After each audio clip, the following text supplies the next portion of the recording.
বৰ্তমান সময়ত দ্ৰুত গতিত বৃদ্ধি পাইছে হাৰ্ট এটেকৰ সমস্যা আৰু সেই সময়তে যোৰহাটস্থিত এখন ব্যক্তিগত খণ্ডৰ চিকিৎসালয়ত এটা বিশেষ অত্যাধুনিক উন্নত প্ৰযুক্তিৰে নিৰ্মাণ হোৱা আসলতে যন্ত্ৰ এই ব্যক্তিগত খণ্ডৰ হস্পিটেলখনত বা চিকিৎসালয়খনত স্থাপন কৰা হৈছে ৰোগীসকলৰ সুবিধাৰ্থে এটা খুব ভাল খবৰ যে যোৰহাট নগৰৰ মাছমজিয়াতে অৱস্থিত এজি নাৰ্ছিং হোমত কাৰ্ডিঅলজিৰ এটা বিশেষ যন্ত্ৰ ইয়াত স্থাপন কৰা হৈছে আৰু এগৰাকী চিকিৎসক গৌতম দাস ডাক্তৰ গৌতম দাস তেখেত এই আসলতে যন্ত্ৰটোৰ সৈতে সমগ্ৰ ৰোগীক চিকিৎসা কৰাৰ ক্ষেত্ৰত সেৱা আগবঢ়াবৰ বাবে ইতিমধ্যে প্ৰস্তুত হৈছে আৰু এই মুহূৰ্তত আমাৰ লগত ডাক্তৰ গৌতম দাস ডাঙৰীয়া উপস্থিত আছে তেখেতৰ পৰা এই মুহূৰ্তত জানিবলৈ চেষ্টা কৰিম যিহেতু যোৰহাট জিলাত প্ৰথমবাৰৰ বাবে কাৰ্ডিঅলজি মেচিন যোৰহাটৰ এজি নাৰ্ছিং হোমত স্থাপন কৰা হৈছে কি ক'ব নমস্কাৰ মোৰ নাম ডক্টৰ গৌতম দাস মই এজন ইণ্টাৰভেনশ্যনেল কাৰ্ডিঅলজিষ্ট মই মোৰ ট্ৰেইনিং এজিবিজিএ লক্ষ্ণৌৰ পৰা কমপ্লিট কৰিছোঁ সো আপোনালোকক জনাবলৈ পাই সুখী হৈছোঁ যে আমাৰ এই এজি হস্পিটেলত যোৰহাটৰ প্ৰথম কেথ লেব স্থাপন কৰা হৈছে য'ত কৰোনাৰী প্ৰচিডিউৰ ছাকচেছফুলি কৰা হৈছে যেতিয়া আমি কওঁ কৰোনাৰী প্ৰচিডিউৰত দুটা বস্তু আহে এটা হ'ল এনজিঅ'গ্ৰাফি আৰু এটা হ'ল এনজিঅ'প্লাষ্টি তো এই দুইটা প্ৰচিডিউৰ পাৰ্কিউটিনিয়াছলি কৰা হয় মানে হাৰ্ট এটেকত কৰা হয় আৰু এইটোত কোনো কটা চিঙা কৰা নহয় আমি হাতৰ ধমনীত সৰু এটা ইনজেকশ্যন দি সেইফালেৰে ভায়া টেলিস্কোপিক মেথড গোটেইখিনি কাম সম্পূৰ্ণ কৰা হয় তো ইয়াতে বহুত মিনিমেল ৰিস্ক থাকে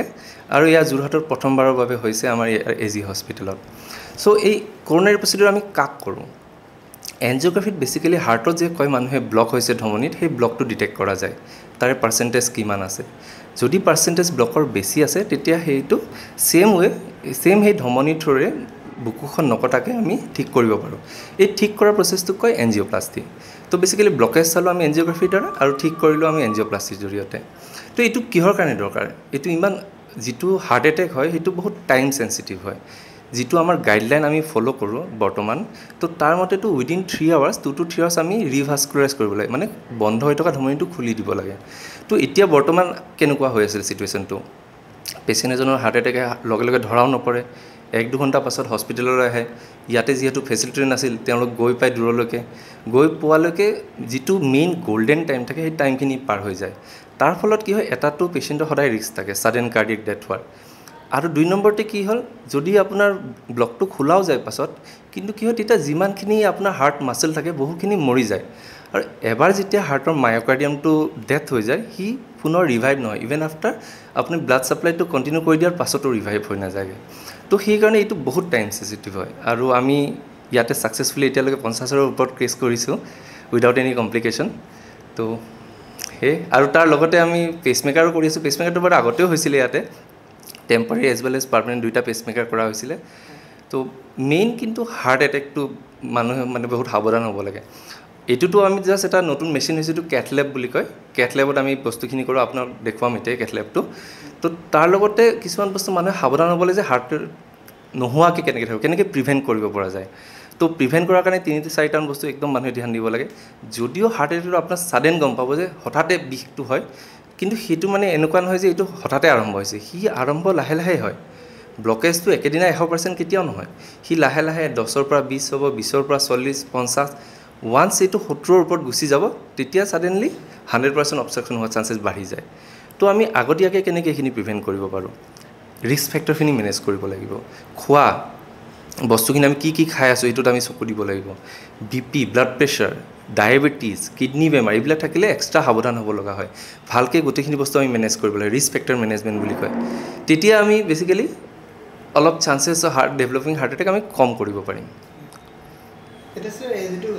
ইয়াত মেচিন স্থাপন কৰিছে কাৰ্ডিঅলজি সেই মেচিনটো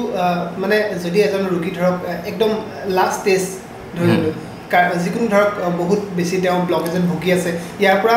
উপশম কৰাৰ উপায় আছে নে এক্স্যাক্টলি সেইটোৱে কৈছোঁ আমি প্ৰথমতেতো পেচেণ্ট এজন আহিলে ব্লকেজ আহি কিনে ব্লকেজৰ মানে পেইন হ'ব বেছিকেলি পেইন হৈ কিনে আহিলে তেতিয়া আমি প্ৰথমতে হাতেৰে নকটাকৈ এনজিঅ'গ্ৰাফি কৰি কিনে চাম এনজিঅ'গ্ৰাফি আমি ব্লকটো দেখিলোঁ ব্লকটো যদি আছে তেতিয়াহ'লে আমি ছেম ৱেৰে যাই কিনে ব্লকটো ঠিকো কৰিলোঁ আমি সেনেকৈ ঠিক কৰিছোঁ বহুকেইটা মানে নহ'লেতো কি হয় যেতিয়া বাইপাছ চাৰ্জাৰী কৰে তাতে মানে মৰ্টেলিটি ৰিস্ক বহুত বেছি থাকে তো এইটো বিনা বাইপাছ চাৰ্জাৰী কৰি এইটো এইটো টেলিস্কোপিকেলি সৰু এডাল পাইপ ভৰাই সিফালেদি আমি গোটেইখিনি কৰোঁ তো মানুহে গমেই নাপায় মানে যে কি কেনেকৈ হৈ গৈছে কামটো তো ছাকচেছ ৰেটো ভাল হয় কমপ্লিকেশ্যন কম হয় এনাস্থেচিয়া লোকেল দিওঁ মানুহজন বেহুচ কৰিব দৰকাৰ নপৰে তো এনাস্থেটিক ৰিলেটেড কমপ্লিকেশ্যনবিলাকো বহুখিনি কম হৈ যায় সেইকাৰণে এতিয়া মানে যোৰহাটৰ ৰাইজৰ কাৰণেতো খুব এটা ভাল খবৰ একজেক্টলি কেইজনৰ পেচেণ্ট এনেকুৱা হৈছিল মানে আমি যদি ইয়াতে সেইখিনি সময় নাথাকিলে হয় পেচেণ্টজন নেবাচিলে হয় ইয়াৰ পৰাতো গৈ পোৱা প্ৰব্লেম মানে গুৱাহাটী বা ডিব্ৰুগড়ে মানে নিয়াৰেষ্টটো সেইটোৱে আছে ওচৰতো নাই এইটো মিনিমাম 6 ঘণ্টা লাগে তো গৈ একজেক্টলি গুৱাহাটী আৰু ডিব্ৰুগড়ত আছে কিন্তু তালৈকে গৈতো পাবলৈ বহুত দিগদাৰ হ'ব ন ইমিডিয়েট লাগিব তেখেতক ন ট্ৰিটমেণ্টখিনি তো ইমিডিয়েট নাপালেতো মানে sudden cardiac death হোৱাৰ চান্স থাকে তেনেকুৱা মানে পেচেণ্ট একদম মুৰামুৰি সময়ত আপোনালোকে একজেক্টলি কৰিছোঁ কি ছাকচেছফুলি কৰিছোঁ আমি তেনেকুৱা একদম এনেকুৱা চিৰিয়াছ পেচেণ্ট 7-10টাৰ পৰা 8টালৈকে চিৰিয়াছ কৰিছোঁ আৰু বাকী এনজিঅ'গ্ৰাফি 50টাৰ ওপৰত হৈ গৈছে আমাৰ নমস্কাৰ মই ডক্টৰ অনিমেষ বৰুৱা সঞ্চালক এজি নাৰ্ছিং হোম যোৱাটো এটি অতি পুৰণি অনুষ্ঠান এজি নাৰ্ছিং হোমক যোৱা 3 বছৰ পূৰ্বে আমি নতুনকৈ কনষ্ট্ৰাকশ্যন কৰি এখন 96 বেডৰ হস্পিটেল আৰম্ভ কৰিলোঁ এইখন এখন অত্যাধুনিক হস্পিটেল আৰু ইয়াত সকলো ধৰণৰ স্পেচিয়েলিটিছ আছে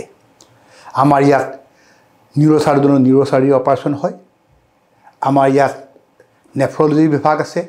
আমাৰ ইয়াত ইউৰলজি বিভাগ আছে আমাৰ ইয়াত মেডিচিনৰ বিভাগ আছে আমাৰ ইয়াত অবষ্টেট্ৰিক্স এণ্ড গাইনকলজি বিভাগ আছে আমাৰ ইয়াত ডায়ালিচিছৰ সুবিধা আছে আৰু আপোনালোকক আমি জনাই অতি সুখী হৈছোঁ যে যোৰহাটত প্ৰথমবাৰৰ কাৰণে এটা কেছ লেব যোৰহাটত প্ৰতিষ্ঠা কৰা হৈছে আৰু আমাৰ ইয়াত এজন অভিজ্ঞ কাৰ্ডিঅলজিষ্ট ডক্টৰ গৌতম দাস তেখেতে ইয়াৰ মুখ্য ডক্টৰ হিচাপে আছে আৰু তেখেতৰ লগত বহুতো সহযোগী আছে আৰু তেওঁলোকে যোৰহাটত প্ৰথমবাৰৰ কাৰণে এনজিঅ'প্লাষ্টি আৰু এনজিঅ'গ্ৰাফি এই পৰীক্ষা কৰিছে এইটো যোৰহাটৰ ৰাজ্যৰ কাৰণে অতি সুখবৰ যে এতিয়া কোনো হাৰ্টৰ ৰোগীক বহু সময়ত ইয়াতে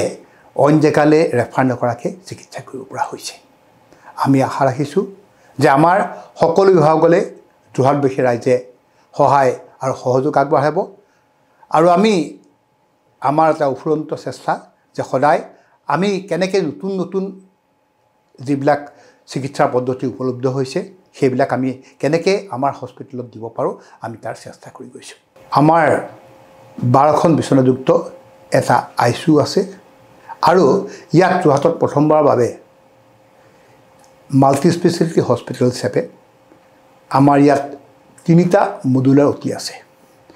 আমি আমাৰ ভাৰত চৰকাৰৰ এটা অধীনত এই হস্পিটেলবিলাক নিয়ন্ত্ৰণ কৰা এটা সংস্থা আছে সেই সংস্থাটো আমাৰ হস্পিটেলখনেই একমাত্ৰ হস্পিটেল যোৰহাটৰ যিটো ইয়াক ৰিকগনাইজ কৰিছে আমি সেইকাৰণে আপোনালোকক কৈছোঁ এখন গভৰ্ণমেণ্ট নেশ্যনেল আমাক যিটো আমাক গভৰ্ণমেণ্ট অফ ইণ্ডিয়াই যিটো হেৰি কৰে নেশ্যনেল হেল্থ মিছনৰ কাৰণে যিটো দিয়া হয় সেই হেৰিটো আমাৰ স্বীকৃতিপ্ৰাপ্ত হৈছে চাৰ্জাৰী অপশ্যন গাইনী এইকেইটাৰ আমাৰ ৰেগুলাৰ OPD হয় আৰু এতিয়া আমাৰ সকলো ছুপাৰ স্পেচিয়েলিটিৰ আমাৰ ইয়াত OPD আজিকালি হয় 24 ঘণ্টা আমাৰ ইয়াত ইমাৰ্জেঞ্চি ব্যৱস্থা আছে তাৰোপৰি আমাৰ হস্পিটেলত আল্ট্ৰাছাউণ্ড চিটি স্কেন এক্সৰে 24 ঘণ্টাৰ কাৰণে উপলব্ধ হৈ থাকে আৰু লেবৰেটৰী আমাৰ ফাংচন অতি 24 ঘণ্টাই আমাৰ ইয়াত উপলব্ধ হয় ধন্যবাদ আমি আশা ৰাখিছোঁ যে আপোনালোকে আমাক আপোনালোকৰ মৰম আৰু আশীৰ্বাদ জনাব ধন্যবাদ এটা গুৰুত্বপূৰ্ণ কথা এটা ধনাত্মক বাৰ্তা বুলি ক'ব লাগিব এই মুহূৰ্তত কাৰণ যোৰহাট নগৰৰ মই ক'লোঁ ইতিমধ্যে যে এজি নাৰ্ছিং হোম নামৰ এই ব্যক্তিগত খণ্ডৰ চিকিৎসালয়খনত কাৰ্ডিঅ'লজিৰ যিসকল আচলতে ৰোগী থাকে সেই ৰোগীসকলৰ সুবিধাৰ্থে ইয়াতে বিশেষ যন্ত্ৰটো স্থাপন কৰা হৈছে আৰু যিসকল চিৰিয়াছ পেচেণ্ট থাকে তেওঁলোকে হয়তো ডিব্ৰুগড় বা গুৱাহাটী গৈ পোৱাত যথেষ্ট পলম হয় যথেষ্ট অসুবিধা হয় যাৰ ফলত হিতে বিপৰীত হোৱাৰ আশংকা খুবেই থাকে গতিকে এতিয়াৰ পৰা যোৰহাটত আপুনি আৰু চিন্তা কৰিব নালাগে কাৰণ খুব ভাল খবৰ যোৰহাটবাসীৰ কাৰণে এজি নাৰ্ছিং হোমৰ এই কাৰ্ডিঅলজি ডিপাৰ্টমেণ্টত আহিলে ডাক্তৰ গৌতম দাস তেখেত ডিএম ডাক্তৰ গৌতম দাস তেখেতক লগ কৰিয়ে আপোনালোকে এই আচলতে দুৰাৰোগ্য ৰোগৰ পৰা দুৰাৰোগ্য ৰোগ বুলি কৈছোঁ উপশম পোৱাৰ উপায় পাব ধন্যবাদ